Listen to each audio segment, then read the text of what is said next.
जी बिस्मिल्लाहिर्रहमानिर्रहीम। अस्सलाम वालेकुम डियर स्टूडेंट्स। हम जो है ये जो चैप्टर 6 है इसमें काउंटिंग जो है ये हम चैप्टर 6 कर रहे हैं। और ये काउंटिंग का ये चैप्टर है, तो काउंटिंग की डिफरेंट टेक्निक जो है वो हम सीख रहे हैं। सेक्शन 6.1 में हमने ये देखा कि जो बेसिक काउंटिंग की जो टेक्निक है वो दो ही है, प्रोडक्ट रूल है और सम रूल है। उसके बाद अब हम डिफरेंट काउंटिंग की जो प्रॉब्लम्स है उनको सॉल्व करने की डिफरेंट टेक्निक्स और डिफरेंट चीज़ें पढ़ रहे हैं। हमने last time pigeon hole principle पढ़ा, बड़ा सादा सा ये प्रिंसिपल है, सिंपल सा, लेकिन उसकी आपने देखा बड़ी एलिगेंट सी एप्लीकेशन है। बहुत सारे क्वेश्चन जो है वो आप उसकी मदद से सॉल्व कर सकते हैं। अब ज़्यादातर जो काउंटिंग की प्रॉब्लम्स हैं वो हम सॉल्व कर सकते हैं दो तरीकों से। या तो हम फाइंड करें the number of ways to arrange a specified number of distinct element of a set of particular size. कि आपके पास एक सेट है जिसमें एक सेट है से कि उसमें डिफरेंट एलिमेंट्स पड़े हुए हैं। जैसे ये एक सेट है, इसमें दो तरह की हम ये चीज़ें कर रहे हैं। तो दो, तो हम ये कहेंगे इस सेट के एलिमेंट में से को आपने अरेंज करना है।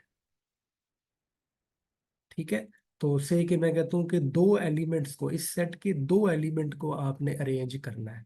तो in how many ways you can do this. तो आप क्या करेंगे, अब यहाँ यहाँ पर देखिए ऑर्डर इंपॉर्टेंट है। आप जैसे एक वे ये है कि ए और बी, ये दो, इस सेट के दो एलिमेंट को आपने अरेंज करना, तो एक वे ये है। इसी तरह एक वे ये है, और इसी तरह से एक ही वे, ये दो ही तो एलिमेंट है। लेकिन अब एलिमेंट को अरेंज कर रहे हैं तो इट मीन कि उनका ऑर्डर भी चेंज हो सकता है। तो ए बी भी एक ऑर्डरिंग है, और ए बी बी ए भी एक ऑर्डरिंग है, इसी तरह सी ए भी एक ऑर्डरिंग है, और सी बी। तो इसका मतलब है कि टोटल अरेंजमेंट जो है इस केस में वो आपके पास 6 हो जाएगी। ठीक है, तो इस प्रॉब्लम में हम क्या कर रहे हैं कि आपके पास एक सेट है जिस एक फिक्स साइज का, और आपको ये कहा जाए कि इस सेट में से डिफरेंट एलिमेंट्स की आपने अरेंजमेंट करनी है। ठीक है, तो find the number of ways to arrange a specified number of distinct element of a set of a particular size. ठीक है, डिस्टिंक्ट एलिमेंट इस सेट के कोई से दो एलिमेंट को, मैंने इस क्वेश्चन को इस तरह से रीफ्रेज कर दिया कि कोई से दो एलिमेंट को जो है आपने अरेंज करना है, वो दोनों यकीन डिस्टिंक्ट होने चाहिए। तो इसमें ऑब्वियसली ऑर्डरिंग इंपॉर्टेंट है। तो इसी तरह से बहुत सारी प्रॉब्लम्स को आप एक और टेक्निक से, अब यही जो क्वेश्चन है इसी सेट में अगर मैं ये कहूँ कि find two element subsets subset of A, कि ऐसे सबसेट फाइंड आउट करें जिसमें दो एलिमेंट है।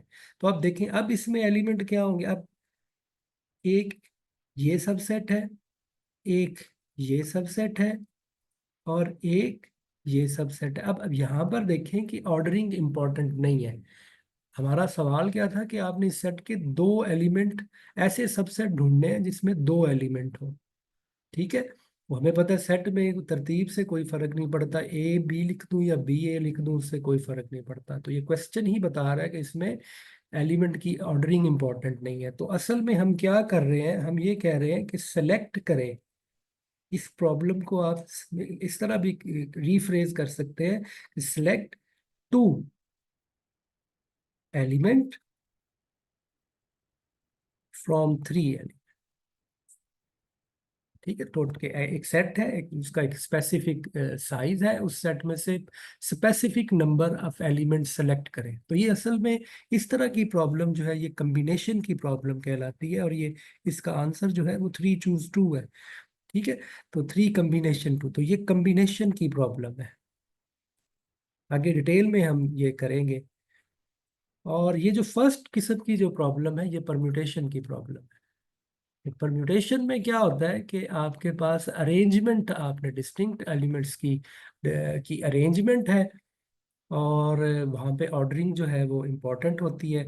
और जो कम्बिनेशन है इसमें आपके पास एक स्पेसिफिक आपको क्या कह रहे हैं कि आपने find the number of ways to select a particular number of element from a set of particular size, कि आपके पास एक पर्टिकुलर साइज का एक सेट है, उस पे एक पर्टिकुलर नंबर ऑफ एलिमेंट आपने सेलेक्ट करने हैं।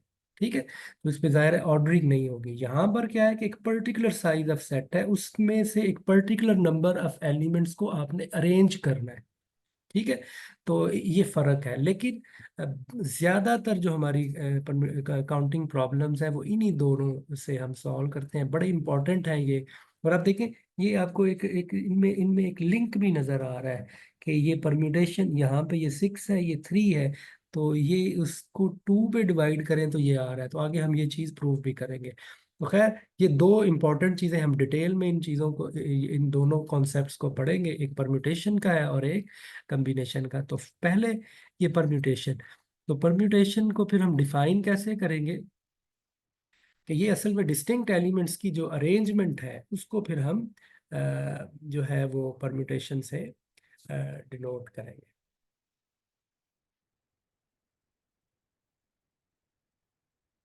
तो डेफिनेशन फिर क्या हुई?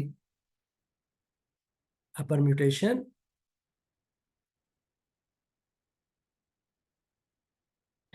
Of a set distinct objects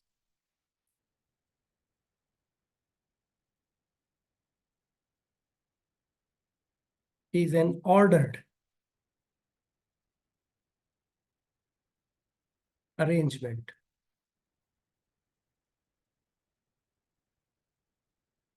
of these objects।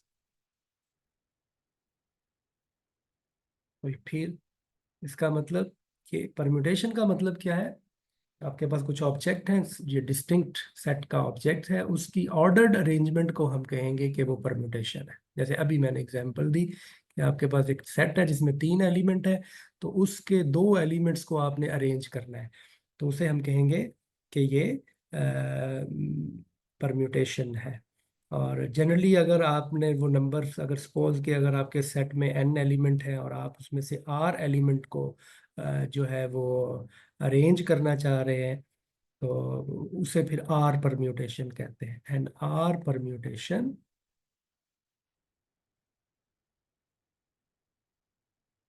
Of arranging are ordered objects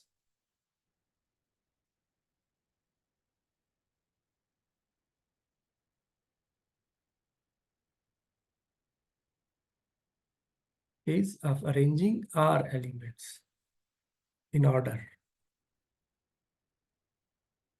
तो ये अरेंजमेंट कहलाती है। तो हम इसे यूजली इस तरह से डिनोट के, हमारे पास टोटल ऑब्जेक्ट्स थे n, ये सेट है, उसमें n एलिमेंट है, ये जैसे एक सेट है जिसमें ये एलिमेंट्स हैं n एलिमेंट, और हम कहें कि इसमें से कोई से r एलिमेंट्स को आपने अरेंज करना है, तो उसको हम इस तरीके से डिनोट करते हैं।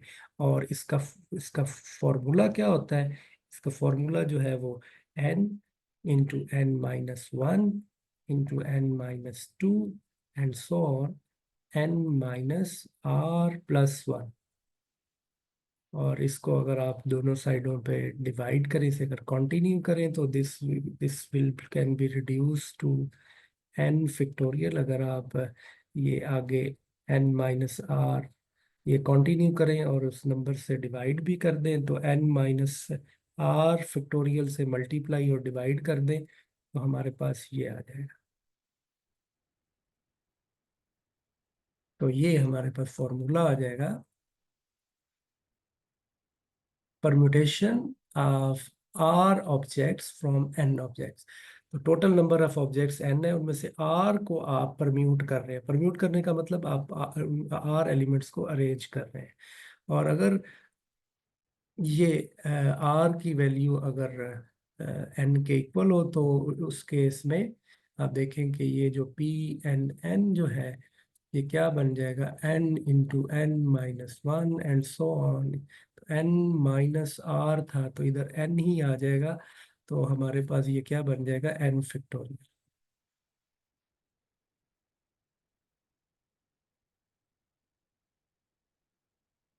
तो फॉर एग्जांपल अगर हमारे पास एक सेट है जिसमें तीन ये चार एलिमेंट है, और मैं कहूँ कि फोर एलिमेंट, आप पी फोर फोर निकालें, तो फोर एलिमेंट्स की अरेंजमेंट है, पॉसिबल अरेंजमेंट। तो जितने भी वे से आप कर सकते हैं, आप देखिए जैसे 1 2 3 4 ये एक अरेंजमेंट है। इसी तरह से 1 2 4 3 ये एक और अरेंजमेंट है। इसी तरीके से आपने ये 2 2 फिक्स रखा हुआ है, अब ये यहाँ पे 2 की जगह 3 लिख दें, तो 3 2 4 ये एक अरेंजमेंट। इसी तरह ये इनकी आपस में पोजीशन बदल दें। इसी तरह से यहाँ पे 4 कर दें, तो ये 2 3 1 4 3 2। तो आप देखें ये टोटल कितनी आ गई, 6 अरेंजमेंट। ये उस वक्त जब पहला एलिमेंट आपने 1 फिक्स कर दिया। और इसी तरह इसे 2 रखेंगे तो 6 और आ जाएंगी, 3 रखेंगे तो 6 और आ जाएंगी, 4 रखेंगे तो 6 और आ जाएंगी। तो आप असल में अब देखें कि इन जनरल हमारे पास जो नंबर है वो ये ABCD की फॉर्म में है। ठीक है, चार एलिमेंट की अरेंजमेंट है। तो एक ही चॉइस क्या हो सकती है, पहला एलिमेंट को आप 1 2 3 4 में से कोई सा भी नंबर दे सकते हैं। तो असल में वही, अगर आप लॉ ऑफ प्रोडक्ट जो है उसे रिकॉल करें, तो ये टास्क हैं, चार टास्क आपने बना दिए कि पहले जो पोजीशन पे जो एलिमेंट है उसको आप क्या नंबर असाइन कर सकते हो। तो 1 भी कर सकते हैं, 2 भी, 3 भी, 4 भी। जैसे ही इसको नंबर 1 असाइन कर दिया, तो जो सेकंड पोजीशन पे नंबर आप देखें उसको करने की तीन चॉइसेस है, 2 दे सकते हैं, 3 दे सकते हैं, 4 दे सकते हैं। और जैसे ही आपने इसको असाइन कर दिया, अब इसके बाद जो एलिमेंट है उसको देने की सिर्फ दो ही चॉइसेस है। और जो लास्ट है वो फिर जो बच जाएगा एलिमेंट वही होगा। तो इसको आप लॉ ऑफ प्रोडक्ट से मल्टीप्लाई कर दें, तो ये आपके पास 4 फिफ्थ है। तो यही इसका प्रूफ है, उस फॉर्मूले का जो मैंने अभी आपको बताया। तो कोई इन डिटेल में नहीं, बस इस एग्जांपल से ही आप इसे समझ लें। तो ये फॉर्मूला है, बिल्कुल सेम वे से आप इसे यहाँ पे मैंने 4 ऑब्जेक्ट्स लिए, इसी तरह ये 4 की जगह n लिख दें, तो सेम वे से आपका ये प्रूफ हो जाएगा। तो ये जो है वो बड़ा यूज़फुल ये एक रिजल्ट है, जिसकी मदद से आप डिफ़िकल्ट प्रॉब्लम जो है उन्हें सॉल्व करते हैं।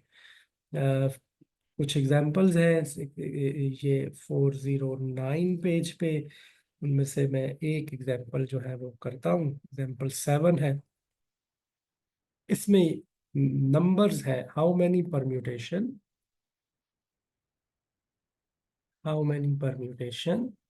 अब जैसे ही वर्ड परम्यूटेशन आया, इट मीन कि number arrangement of the number the objects है, ऑफ द लेटर्स।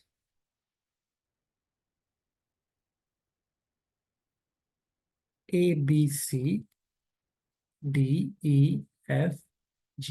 ये एक लेटर है जिसमें ये वर्ड है। Contain the string.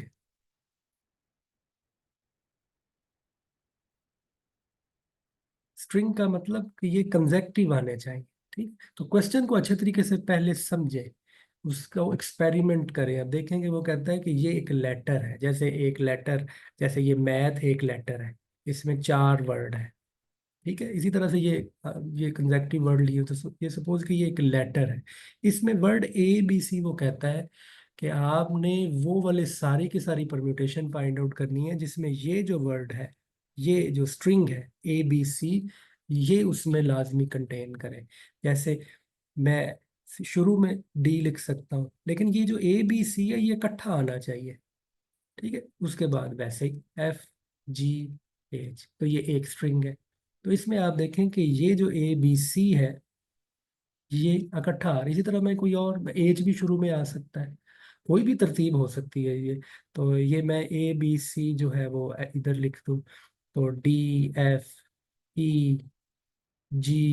तो इस तरीके से ये इनकी इनकी पोजीशन आपस में बदल भी सकती है, लेकिन ये जो ABC है ये कंजेक्टिव आना चाहिए। तो इसका मतलब है कि अगर ये ABC को अगर हम एक ही नंबर कंसिडर करें, क्योंकि इसने जहां पर भी आना है तो एक ही जगह पे आना है, तो अगर हम ये जो नंबर्स हैं इनको ऐसे बॉक्सेस बना लें, तो ये टोटल बॉक्सेस ये यहाँ पर 8 थे, अगर ए बी सी क्योंकि इकट्ठा ही आएगा तो हम ये 6 बना लेते हैं। तो ये 6 एक सेट है जिसमें 6 साइज हमने ये ढूंढ लिया। तो ये जो पहला एलिमेंट है यहाँ पर ए बी सी आ सकता है, ठीक है। अगर ये फर्स्ट एलिमेंट पे ए बी सी है तो यहाँ पे डी भी आ सकता है, ई भी आ सकता है, एफ भी आ सकता है, जी भी आ, तो ये आपके पास सारी जो है वो चॉइसेस इसकी होंगी। तो उसी तरीके से अब आप देखें, ये असल में अगर ए बी सी को आप एक नंबर कंसीडर कर लें, से कि इसका नाम जो है वो ए, क्योंकि इसने जब भी आना है एक स्ट्रिंग की फॉर्म है, इकट्ठा ही आना है। तो असल में ये जो क्वेश्चन है इसमें आप ये 6 नंबर्स की अरेंजमेंट निकाल रहे हैं। ये आपके पास उसी तरह से ये कि एन आपके पास 6 है और आर भी आपके पास 6 है। एक सेट है जिसमें 6 एलिमेंट है, और वो कौन से हैं, इसका नाम अगर से कि हम 1 रख लेते हैं, तो वो एक सेट है जिसमें ये एलिमेंट है D E F G H. तो इसमें ये सेट है, एक सेट का साइज है। उस डेफिनेशन क्या थी परम्यूटेशन की, कि एक सेट है जिसका कोई एक स्पेसिफिक साइज है, उसमें स्पेसिफिक नंबर ऑफ ऑब्जेक्ट्स जो है उनको आप उसमें से अरेंज करना चाहते हैं। तो बिल्कुल देखिए ये वही एग्जांपल बन गई कि अब आपने इस वन आपने ये अरेंजमेंट ढूंढनी है, जिस मर्जी तरतीब से अरेंजमेंट ढूंढेंगे तो इसका भी आंसर हमने किया है। तो ये असल में P66 है और इसका आंसर 6 फैक्टोरियल, ठीक है। तो आप देखें कि आप जो है वो कितने एलिगेंट वे से परम्यूटेशन को यूज़ कर सकते हैं। अभी ये हम इनमें यहाँ पे डिस्टिंक्ट ही रख रहे हैं, लेकिन ये जो है चेंज ये रेपिटेशन भी हो सकती है, लेकिन अभी हम वो बड़ी सिचुएशन नहीं ले रहे। इसी तरह आप देखें कि अगर आप के पास 3 लेटर्स हो, ठीक है, एक वर्ड है जिसमें 3 लेटर्स है, तो मैं ये सब क्वेश्चन करूं कि हाउ मैनी वर्ड्स